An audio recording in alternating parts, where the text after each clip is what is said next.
Wow. I mean, in the words of Rip, nothing is okay right now. No, Whew. no, no, no. I'm shook. I don't know about you. I shed a couple tears in that episode. Mhm. Yeah. Whew. Okay, so wow, a lot It to was unpack it here. was it was a staircase of emotion because like the first part was kind of a post game sort of sadness, and then we get hit with the big one. Yeah, so I guess we'll start by kind of setting the stage for everything that happened. So I mean, when I saw this at the time, I thought it was a sweet little scene. I did not see the impending doom around the corner. The episode opens up with Kolby on the phone with Teeter. He's saying like kind of in a roundabout way, like, well, that's why I love you. And she's like, you love me? And then, at the end of the phone call, she says that she loves him too. And he kind of smiles to himself. And that's like a sweet little moment that opens the episode. And then basically it gets into the Cowboys and how they're kind of dealing with the aftermath of John Dutton's death. So Carter's kind of him and Lloyd are in the bunkhouse getting ready. He's asking him, "Are you going to stay? If you know, what are you going to do?" And Lloyd says, "Well, if Ripper Kayce is running the ranch, like I'll still be here." But then they're doing an inventory of the animals. I don't know if it's the horses or cows or both. And Rip says he's really trying to save the business. And Lloyd was like, "Are we going out of business or what is going on?" So there's kind of just a lot of confusion. Things are up in the air. And so then there's this moment where Rip calls Taylor Sheridan. I don't know if everyone knows that Travis is Taylor Sheridan, the creator of the show. And he's saying that he needs his help to get rid of these horses and to sell them. And Travis is like, "Listen, don't rush. Let's do this right." And I think Travis makes a comment to Rip. Obviously, he tells him about John Dutton's death, and Travis kind of says like, "Oh, do you want to tell your boy?" He's referring to Jimmy, and Rip is like, "I honestly don't have the heart." Yeah. So then we see Travis kind of he's like, "Oh, Jimmy, can I talk to you?" And Jimmy thinks he's being fired because of his like incompetence basically.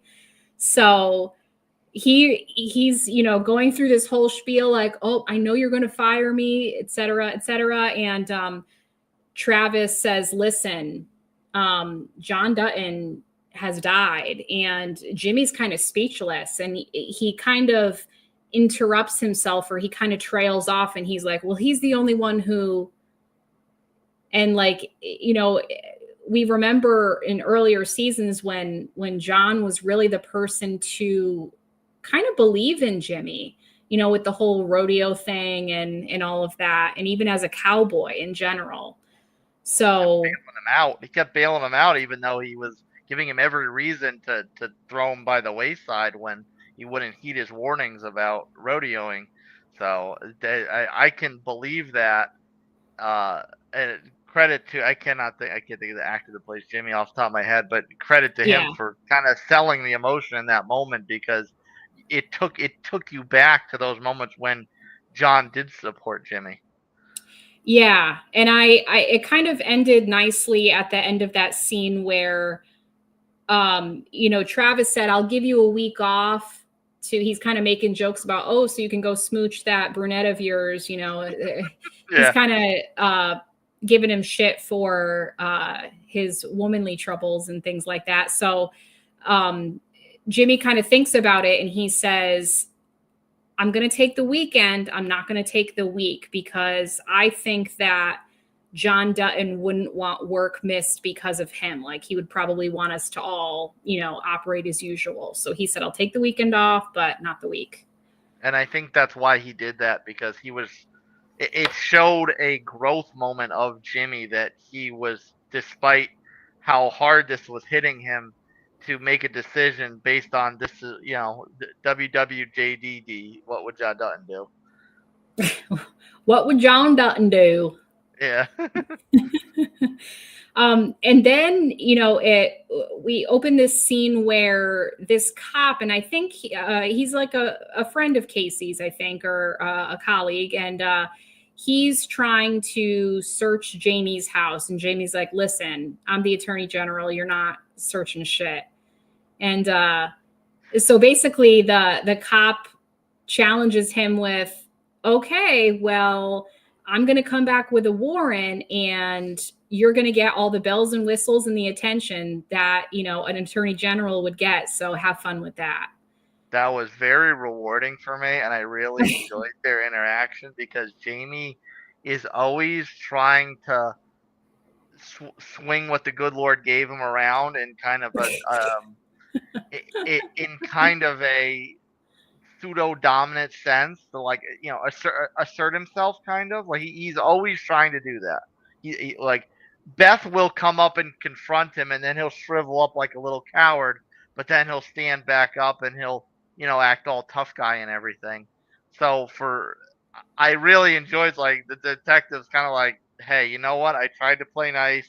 And when he says like, you're treating me like a suspect, he's like, actually I wasn't, but now I think I will, or something along those lines. Yeah. Yeah, he kind of notices that Jamie is being shady about it. And yeah, I mean, Jamie, if he got pulled over, and I'm sure he would, his character, like, Yeah. he's one of those people who would pull the "do you know who I am" card. Like, he's definitely one of those kind of people. And the detective threw it right back in his face, because when Jamie's pumping his chest out, he's like, "You forget what my job is? I'm the fucking attorney general Yeah. of this state." And then, as when the detective is getting ready to leave, like he says, like, "Oh, we'll get a warrant," and you know what that means? There's the camera crews, the lights, the sirens, all this jazz. Right. And he goes like, you know what that's going to be like, because you're the attorney general. So he kind of like takes his line and throws it right back in his face, like, haha, buddy, I got you. Turns it around on him. And then what's funny is that Jamie runs up the stairs like a little bitch and starts shredding papers. I know. As soon, like, no sooner than does that front door slam shut, he's like scrambling up Yeah. the stairwell. He's making a mad dash. He was this, puffing his chest out, and then all of a sudden he's got his tail between his legs. Oh no, I better shred all the papers. Yeah. Classic Jamie. Classic Jamie. He always pumps his chest down, and then he turns tail and runs the other way. There should be a spin-off called That's So Jamie. Yes. That's such a Jamie move. Yeah. And so then after that, unless he's gonna put his hands around someone's neck, he just is incapable of doing anything kind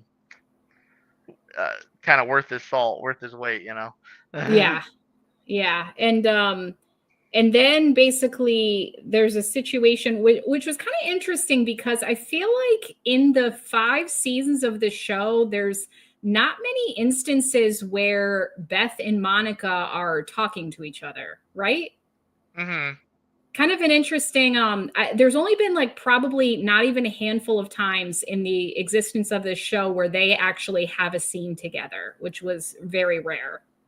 And I don't know whether that's by accident or design, because I almost feel as if, because Monica, up until the last season and a half maybe, was very apprehensive about being part of the ranch and that sort of thing. Mm. And Beth of course was always John's little hench girl, doing all the dirty deeds for him.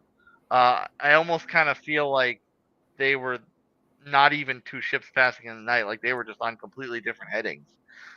Right. They're sister-in-laws, but they don't really have much of a relationship or friendship. And, like, not that they hate each other or anything. It's just they're not, best friends. There was, I can't remember what it was. Wasn't there a scene in a clothing store in an earlier season with them? That was a very memorable scene. But other than that, they're very rarely like addressing each other.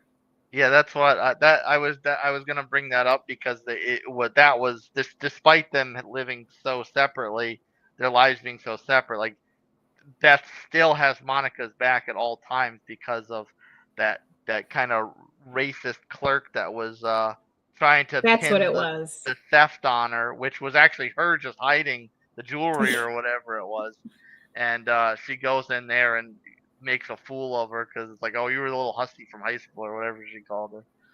Yeah, I forgot about that. Yeah, so basically Monica's cooking and like they don't have Gator or anything. So Beth is like, thanks for making food or cooking. And they're like, okay, we're ready to eat. And Beth is like, I never want to eat in that dining room ever again. And so they're like, okay, we'll eat in the kitchen. They're good with deciding on that. And then we find out that Jamie, the cop who searched or wanted to search Jamie's house, calls him and talks about the Sarah Atwood thing. He asked Kayce if he knew Sarah Atwood, like what does he think of that whole thing? And then he said, "Oh, FYI, your brother is refusing to be searched." And then I think Kayce sort of, well, I mean, he so much says that he knows that his brother and Sarah had an intimate relationship. Yeah. And so Kayce's kind of like, you know, listen, don't hold back in finding out this dirt, because the guy's like, a bunch of stuff is going to probably come out from this. And Kayce's like, listen, have at it. Yeah, it's like when the conversation starts, he's still slow, for lack of a better word, to kind of implicate Jamie. But at the same time, he says, you know, like you said, when the detective says, you know what this means, and Kayce's like, listen, if this comes back around on him, he did it to himself. So Yeah. And then the conversation kind of ends with he sends a picture of the assassin guy that Sarah Atwood met with.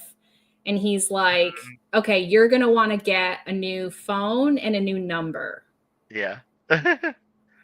And well, actually, was that the cop who sent the picture, or was that his other friend, like military friend, who sent him the... Yeah, that was his SEAL buddy. Yes, that was the SEAL buddy. Okay. And then the scene ends with Kayce calling Beth over and being like, you need to see this. And she's like, oh, damn. And she's like, I knew it. And then she's afraid that Jamie is going to get arrested and that he's going to literally let all of their family secrets loose to make them look bad. And she's kind of, the scene ends with her saying, leave Jamie to me, please. Yeah. Which we know he's not going to listen once again. Probably not, but the way the episode ended, I kind of feel like he may adhere to her in this context. Like he may take care of these other things and leave Jamie there. I'm kind of 50-50. I could see him adhering to Beth's request of sorts here.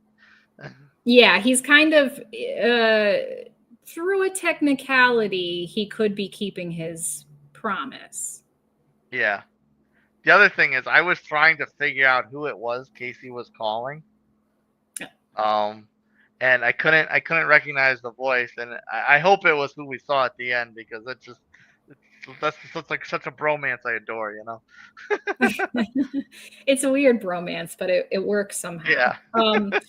So then that brings us to kind of the main the main arc of the episode. I did not see this one coming, and it was kind of senseless. And that's interesting to me, because like we've talked about this with other shows where I kind of don't see things coming because I'm not necessarily reading into it, and you're a lot better at being over analytical at certain things. So I was gonna ask you if you saw the foreshadowing of the phone call between Kolby and Teeter as something like, oh no, something's gonna happen to Kolby.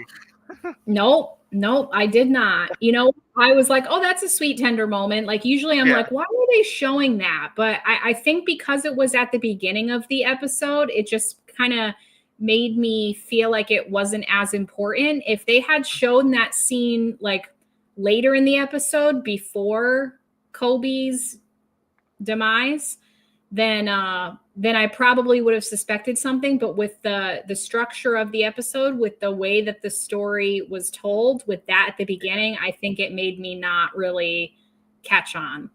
Like an unbeknownst final word. And I would be interested if everyone else kind of felt the same. Like, I almost wonder if it was done that way on purpose so that we wouldn't expect it, so that it would kind of be out of nowhere. Yeah. And that one, I feel like the Cowboys are a collective. Like past Rip and maybe Lloyd, but not really. Really, so I mean, really, to me, past Rip, like no one Cowboy is above another. Right. So it was almost like in The Walking Dead when they whacked Glenn, and everyone was so amped up for that episode because they didn't know who was going to get waxed. So like this one kind of felt like this was like you just like randomly picked a Cowboy out that would tug at the audience's heartstrings. And I kind of think because they're a collective, part of my roundabout way to get to my point, because they're a collective, you kind of don't expect the heartstrings to be tugged so much. But then when it happens, I don't know if it was just the cinematography, it was how it was shot, or maybe secretly we all had a softer spot for Kolby than we thought. It kind of hit a little hard. Yeah, and what's the name of Kolby's best friend? Ryan. It is Ryan. Okay. I thought that I had that wrong. That's the only name that came into my head. But yeah, I mean, I couldn't even remember Ryan's name, but it's funny you say that they're all, the Cowboys are all equal, but I feel like because of the Kolby Teeter situation, like Kolby, remember, like he would kind of make jokes about being into her, and they were like, okay, whatever, weird. Like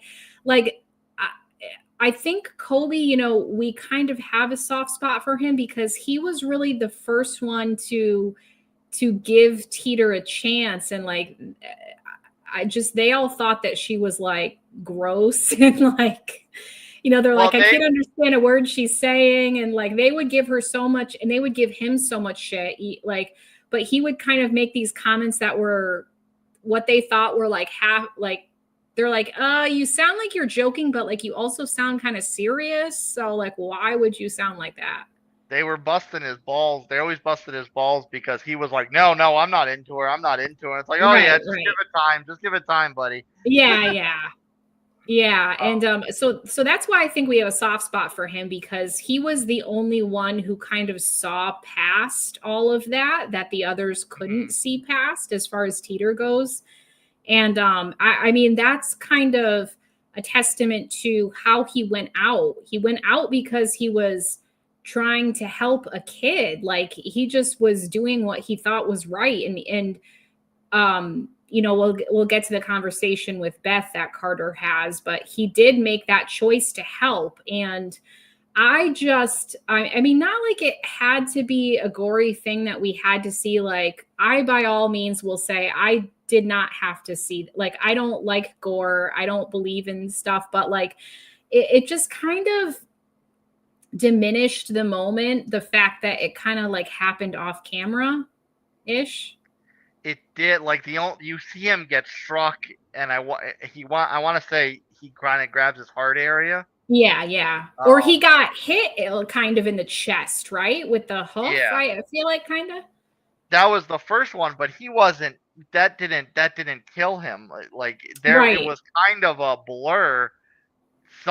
There was some other contact with the horse. Carter runs to get the rifle. You hear the shot. Rip hears the shot from outside, and then he goes back in, and everything's done. So I was almost wondering if Carter shot both, like if Carter hit Kolby by accident. That's what I was wondering when I saw that he was like, I saw Rip go in there and he's kind of very obviously like not breathing. So I'm like, he's not dead from that. And then Carter was kind of like, oh, well, the way that he was acting, I almost thought that he did shoot him accidentally, like meaning to get the horse or something. And so I thought that too. That occurred to me too. But I mean, I thought it was like, again, I don't want to say it was an easy death, but it just seemed like it wasn't a lot that took him out, which kind of made me sad. I was like, all that for an off-screen kind of death. Yeah, I mean, cinematically, it wasn't a lot, but yeah, realistically, horses can be quite dangerous. They're extremely powerful. There's a reason they tell you to walk 8 or 10 feet from behind the horse if you're gonna walk behind a horse, because they can kick for random reasons, and if they kick, it's at minimum gonna mess you up. Yeah, I mean, I've always kind of been fearful of horses for that reason.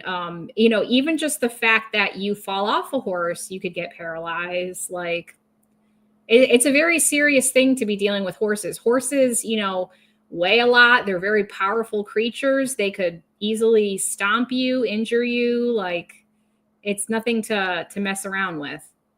Yeah, biologically they're also a bit of an awkward build. So if they fall and try to get themselves back up, it's gonna be a bit of a chaotic situation if you're in the near proximity. It may be just as dangerous if you got struck directly. Yeah. So I mean, I get the fact that, like people can die from horses. I know that's something that's plausible, but I think it's just like the perfect storm kind of because of the fact that this was a horse that I think it was the one that Lloyd was referring to that said that, oh, we should probably put him down.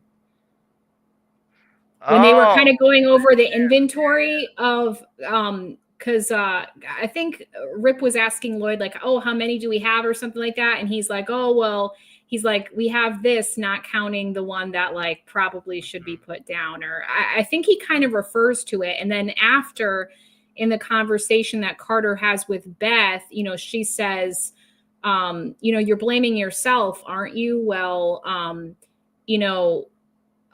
Lloyd probably blames himself for some reason. And she said Rip probably blames himself for not dealing with that horse sooner. So, she kind of talks him into the fact that, like, you can't blame yourself. Like, Kolby made the choice to help you. And if he hadn't helped you, you wouldn't be here. So, like, be grateful for that. And I really liked the quote that she said. Where was it? Oh, she said, honor his sacrifice or squander it, and that will be your fault.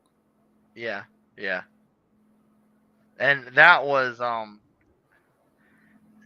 to me, like you said, like the way Carter's taking it, the way Lloyd's taking it, the way Rip's taking it. They artistically showed each one of those interactions. Yeah. And they kind of show just everybody dealing with it. And that's when there's this guy named Ethan. I don't even remember if he's one of the main cowboys, but he's kind of like, sees Rip and is like, oh, like, is everything okay and stuff? And Rip goes, you know what, Ethan, nothing is okay. And he's just like beside himself, because I think that's when he had just gone outside to call Ryan and tell him, you need to tell Teeter what happened. And then, we see Ryan who says to someone else, like, I just lost my best friend. And then we see, like, that was a very emotional moment where it was like, it was silent. We couldn't hear anything, but Teeter's crying in the background when Ryan tells her. And that was just horrible. And question, because this was I was not really understanding this, but they then it shows Rip and Lloyd taking Kolby's body out of the stall, and they put him in the back seat of Rip's truck. I hope they're not taking him to the train station. That was my thought. I was like, dude, are they not going to do this like by the book? Are they not going to, like, why? Well, part of me was wondering if they can. if they can do it legitimately, because obviously, like Kolby became a branded man at one point. Mm, So there's there is, like all the Cowboys have a dark past to them as far as the things they do for the ranch. So I kind of thought in my head like maybe they're taking him to the ranch because they can't have any loose ends that tie back to, obviously John's gone now, but to the Dutton family as a whole, I guess. So like I kind of thought that, but at the same time, Beth comes to the bunkhouse to get Kolby's stuff because uh his mother, she says she contacted his mother and she wants you're all right. of his belongings. So I almost then I kind of questioned my thought process there because, well, obviously if there's a next of kin situation where they're communicating the death, uh they wouldn't be, I would think they wouldn't be throwing the body away. They'd have to transport the body back to the family. Right. I like, wouldn't his mother ask, excuse me, what did you do with my son's body? Like, the only other thing I was thinking of is, did they just put him in the back seat, like to take him to the coroner or something, like to take him to the mortuary, like take him to a funeral home, take him to a Yeah. mortuary, like, I mean, I guess I thought it was kind of strange that like nobody would be picking the body up. Like they were just like literally putting it in the back of a truck, which was kind of odd. Well, they are very remote, so there may not be a situation there. True, A true. coroner may not be able to get out there for a few days. But to that point, I mean, you're right. Maybe in that kind of situation, the ranch is kind of responsible for getting the body somewhere because obviously, if you leave the body there, it's just going to start to stink and decompose. Yeah, so I was just wondering if I'm like, not saying I'm the only one who noticed something like that, but I just, that occurred to me. It was just very strange. I literally wrote down, where are they taking his body? Yeah, Question mark. Because I was really kind of put off by that. I was like, I hope they're doing him justice, the right please. thing. Yeah. I I Yeah. will say one emotional part that kind of spoke to me a little bit is when Beth's picking up his belongings and she sees his hat on the bed. She's like, Yeah. isn't that bad luck?" And excuse me. Lloyd says it's like, well, until the cowboy runs out of luck, and under the circumstances, this seems appropriate. And she's packing all the stuff up, and she gets ready to grab the hat, and Lloyd says, no, no, no. He's got a lady coming home to him. She's gonna need something Mm. to cling to. So I thought that was kind of a very nice thing to do for Lloyd to request Beth leave the hat for Teeter's return. Yeah, and especially just because I mean they met as cowboys, at that ranch and like in the bunkhouse and things like that. So that's going to be really tough for her, I think, to come back to that. So Lloyd's kind of being proactive in sensing that that's going to be really difficult. So let's leave that as a memento for her. Yeah, yeah, yeah, yeah. That Ye- so and like that was one of those because we also see you mentioned the Beth and Carter situation where she's consoling him, and then Mm. Rip's back at the lodge, really internalizing everything, and she tells him to stop, throw your glass. It's like, do you want me to throw something? Do you want me to throw something? So it was funny because I think they used that shot as a tease. So you think it's gonna be like this really angry moment, and then you Oh, see that shot that I recognized from the tease last week or whenever it was, and I was like, oh, that was just Rip letting off steam to kind of try and move on from the emotional of this. yeah, it was like they were, trying to for the Cowboys to deal with it as a family. They had that scene where they're in the car and then Ryan says, "Oh, well, it happened very quick. He didn't suffer." And Teeter's kind of, she's saying how, well, you know, he didn't suffer. Well, being a cowboy is all about suffering. Like I wish that I would have had more time or more experience with his suffering. Or she kind of says something that's really profound about her time with him. She said, "I kind of wish he suffered a little longer so I could say goodbye." Right.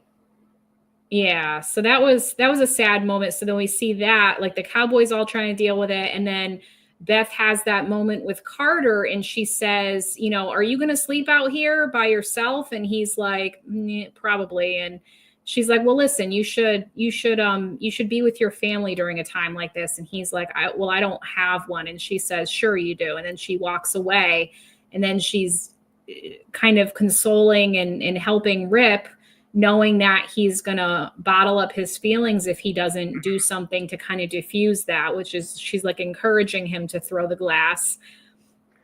And the only thing I kind of didn't like about that line was I feel like she could have said something like, "You have two families," because there's Rip and Beth, and then there's also the Cowboys. yeah, that's true. So Yeah, I like kind of had mixed emotions about that line. I get it. I get why she said that, but I thought it could have been a little different. yeah, especially because it was such a, you know, she mentions even in that scene, like, everything significant in my life basically has happened in this room. She mentions how she found out she was pregnant in that room. So it's like there's this moment of her giving this like motherly advice to Carter. And then yeah, it just felt like a little bit of a well, because she used the word, I'll use the word, squandered opportunity. Yeah. To kind of lean on that mom muscle a little bit more, like, yes, like they're a family, but like, I don't know, for her to be a little bit more motherly with him, just because I mean, he knows it, she knows it, it's like just not acknowledged. Yeah. That, and I did, just to call back, you already quoted it before, just to call back, I did love that line. You can honor a sacrifice or you can squander it. Yeah, I loved that whole line. That's why I thought like she dealt with the situation beautifully. Like for all of her, you know, like we talked a few episodes ago about how, you know, a lot of viewers find Beth annoying and like she's too much and she's just crazy, she's obnoxious, and you know, for all of her faults, she dealt with that like the best it could be dealt with. There's a tender side of Beth when you Yes. see it. When you see Yes. it, it resonates because she hides it otherwise. Mm-hmm. Otherwise, she hides it so deep down inside. Right. Um, so so then, you know, there's this mysterious scene where Kayce's packing up a bag and Monica's like, "Listen, what are you doing?" And he's like, "I'll be back tomorrow." And she's like, "You're sure you're going to come back to us?" He's like, "Yep, I just, you know, I know what I need to do." And so we're like, "Oh, I wonder what that Yeah, is." he's very man on a mission in that moment. So, and I'm like, he's going to go after somebody. Like Yeah. the first thing I thought in my head, like he's going off somebody right now. He's going Navy SEAL Casey mode, in front of our eyes. And the fact that especially the fact that he would not tell Monica where he was going, you know, kind of one of those. It's better that you don't know. And Monica, in their typical dynamic sense, like she kind of knows when not to ask him what he's doing. Yeah. So, you know what? I obviously he had the picture and he had the identity of the guy who set up John Dutton's murder, right? Mm-hmm. So, we knew that he was going to do something with that. I didn't really anticipate that it was going to be done that way. So, you know, when we came back from commercial and we have this dad who like we kind of recognize as, you know, the guy from The Room, right? Of, you know, kind of leaving a soccer game or a sports game with his daughter. And I'm like, oh no. You know, Kayce's gonna come in now. Oh, geez. And then, you know, they have like a view from afar of them getting into the car. Then he opens the back seat, and I'm like, oh God, here we go. I was thinking to that point, seeing the soccer match, I almost thought that like he's like ghillie suit in a tree and gonna like snipe this guy Sniping. from in the middle of the field. Yeah, that was, and then just I was surprised by his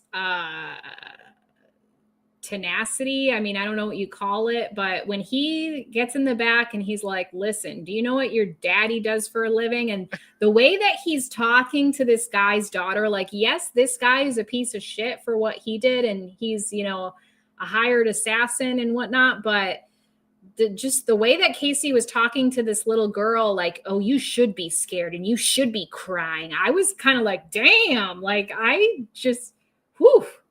I could see that though, because he's setting this up like, he's like, if you come after my family, I'm going to take out all of yours. It's like, I'll paint the street with their blood.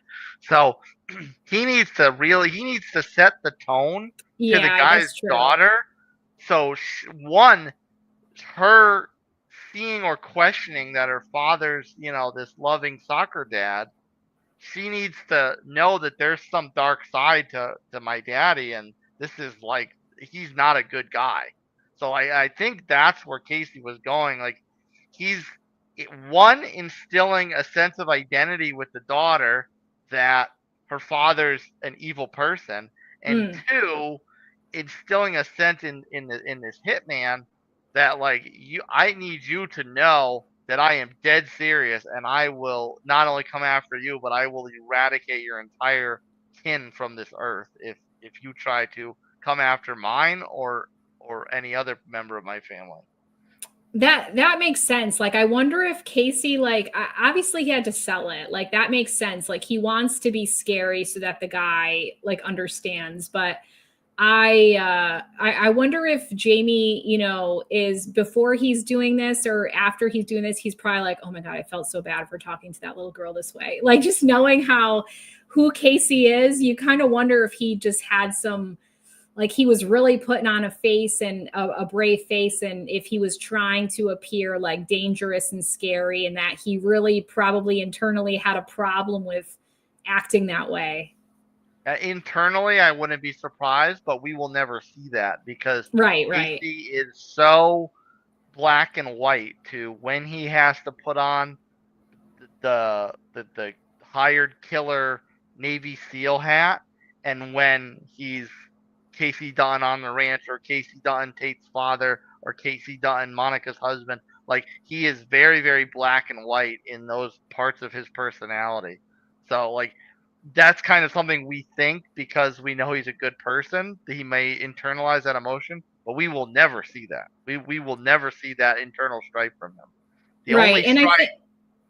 I think it's turning on like the military side of his brain too. Like, that was just tapping into that part of him that has kind of been like sleeping for a while, but he just kind of turned it back on, hit the switch again. And then I know that this,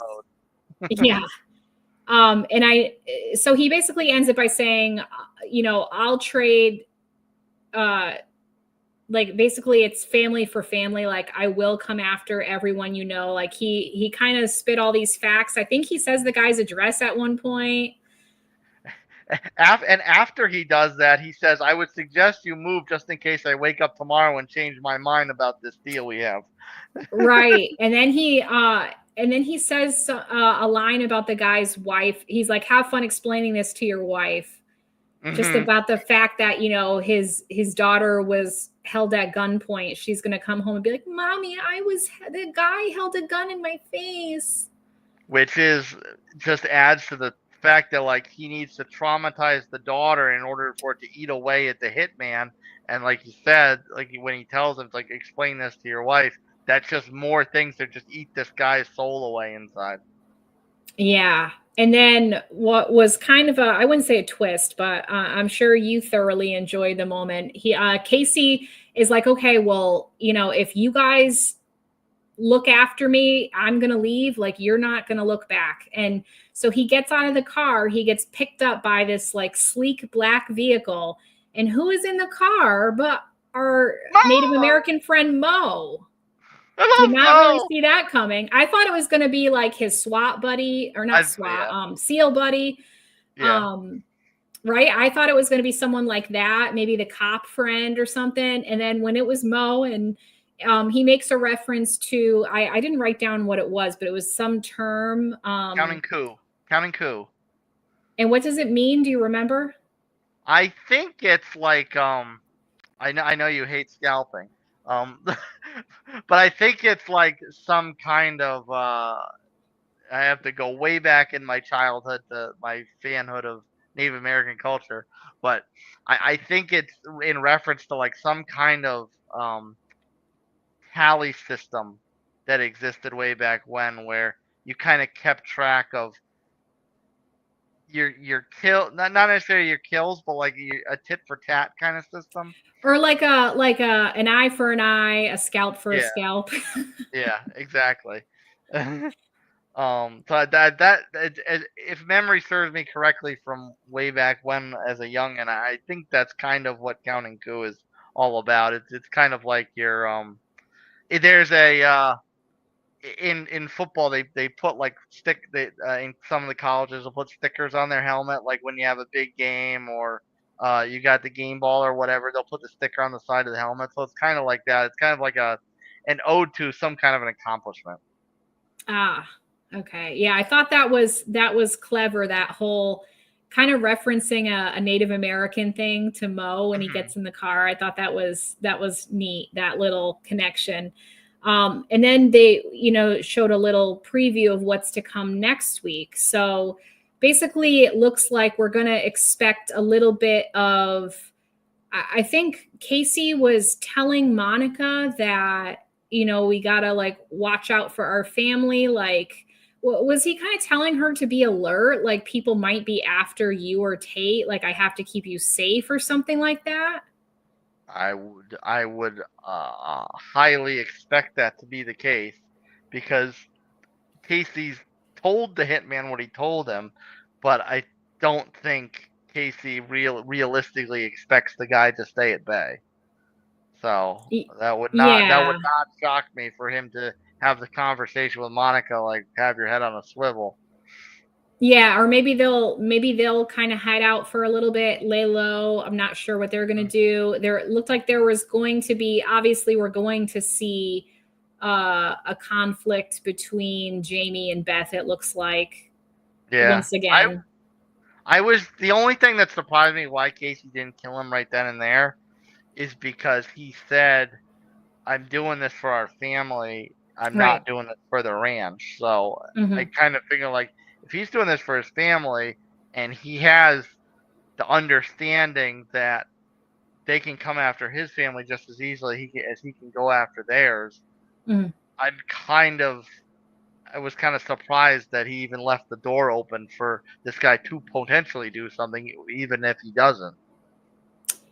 Yeah. So that's why I'm wondering if there's any sort of incident in the next episode that warrants him having that talk with Monica. Like, is there some incident where her or Tate are in danger and he has to kind of fess up and be like, listen, this is what I did. And this is the reason why you got to be careful, because you guys it's not just about my safety. It's about you guys' safety. Like, I wonder if that's going to come up. Uh, is there anything you're hoping to see in the next episode? I feel like, considering now we're down to the last two, I feel Mm. like these last two episodes are going to be very highly focused on Jamie. Wait, are we down to, yeah, wait. This is four. This is the fourth one. 4 out of Oh, 6. wow. Oh, oh yeah. So they said one until the season finale. So that makes Yeah, one sense. until the season finale. Yeah. Yeah. So I'm ever since last week, and this week was, I really didn't have any issues with this week's episode. So Hmm. I'm feeling a little bit more optimistic about the series finale and the end of this show. So Yeah. that's where I'm at right now. So I'm hopeful for next episode, in being the uh penultimate, is that what they call it? Oh, penultimate. Yeah. Penultimate. Isn't that the name for like the second to the last episode? I feel like there's a Oh, is it? specific name. There's a specific name for that, of like the episode that's going to come next week. So Finale Eve. yeah. So join in with us next Sunday we'll unpack that. Hopefully we have some crazy things to happen, but please don't kill any more cowboys, Yellowstone. Come on. Yeah. That one hurt. I don't want to think of what the next one's going to do. It did hurt. We shed some tears. Well, I expect that for the last 2 episodes of the season. I expect there will be some tears shed, but it would be nice if there were no more like deaths of people that we like. Please. So until then, Red and Red signing off.